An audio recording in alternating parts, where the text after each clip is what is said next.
साल था 1940। दुनिया में दूसरा विश्व युद्ध या फिर सेकेंड वर्ल्ड वॉर छिड़ा हुआ था।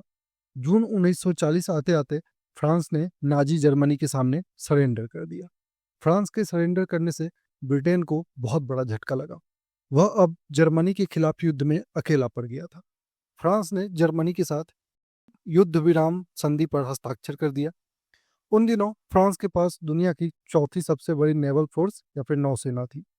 उन दिनों फ्रांस के पास लगभग 7 बैटलशिप, 19 क्रूजर शिप, 70 से ज़्यादा डिस्ट्रॉयर्स, 40 टॉर्पीडो बोट, 77 सबमरीन और कई सारे पेट्रोल बोट्स और माइन स्वीपर्स थे।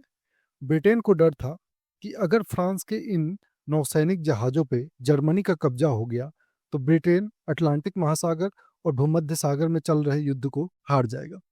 फ्रांस और जर्मनी में जो युद्ध विराम संधि हुआ था, उसके तहत फ्रांस का जो नौसैनिक बेड़ा या नेवल फ्लीट था वह फ्रांस के कंट्रोल में ही रहेगा, वह जर्मनी के कंट्रोल में नहीं जाएगा।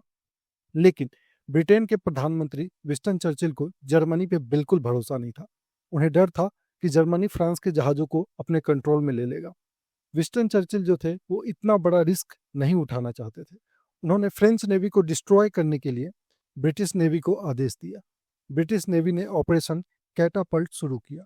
उन दिनों फ्रांस का एक बड़ा navy fleet French commander admiral Marcel Gensoul नेतृत्व में फ्रांस के कॉलोनी अल्जीरिया में मौजूद था। ब्रिटिश नौसेना अल्जीरिया के मेर्स एल कबीर में फ्रेंच के नेवी को घेर लेती है। 3 जुलाई 1940 ईस्वी को ब्रिटिश नेवी फ्रांस के नेवी को 4 ऑप्शन देती है। पहला, फ्रांस की नेवी ब्रिटेन को ज्वाइन कर ले और जर्मनी के अगेंस्ट युद्ध लड़े। दूसरा, ब्रिटेन के किसी पोर्ट पे ले जाकर फ्रांस की नेवी अपने जहाज को खड़ी कर दे। तीसरा, फ्रांस की नेवी वेस्ट इंडीज या यूनाइटेड स्टेट चली जाए और वहां अपने आप को डिसआर्म कर दे। चौथा, अपने सभी क्रू मेंबर को बाहर निकाल करके फ्रांस की नेवी अपने जहाज को खुद ही डुबो दे। और अगर फ्रांस की नेवी ब्रिटिश नेवी की बात नहीं मानती है, शर्तों को नहीं मानती है, तो ब्रिटिश नेवी अटैक कर देगी। फ्रेंच नेवी के कमांडर एडमिरल गेंसूल ने ब्रिटिश नेवी की शर्तों को मानने से इनकार कर दिया।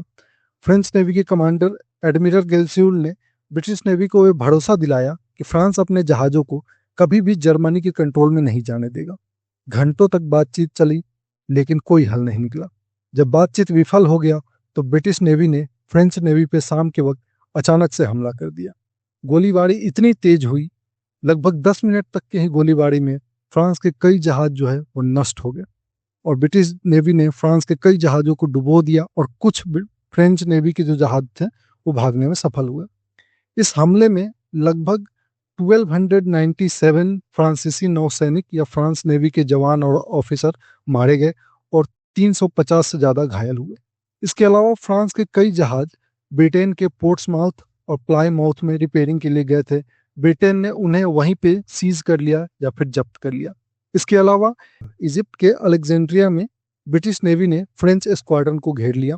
यहाँ पर फ्रेंच नेवी ने अपने जहाज को डिसआर्म करने के लिए तैयार हो गया और यहाँ पर ब्रिटिश नेवी और फ्रेंच नेवी के बीच कोई मुठभेड़ नहीं हुई। इसके अलावा वेस्ट अफ्रीका के डकार में 8 जुलाई 1940 ईस्वी को फ्रेंच नेवी और ब्रिटिश नेवी के बीच में एक छोटी सी मुठभेड़ हुई।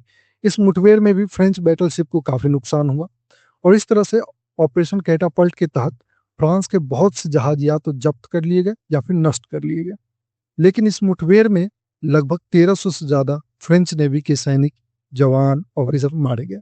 इस कारण फ्रांस में विंस्टन चर्चिल की काफ़ी निंदा हुई। विंस्टन चर्चिल ने भी इसे one of the most painful decision of the war कहा।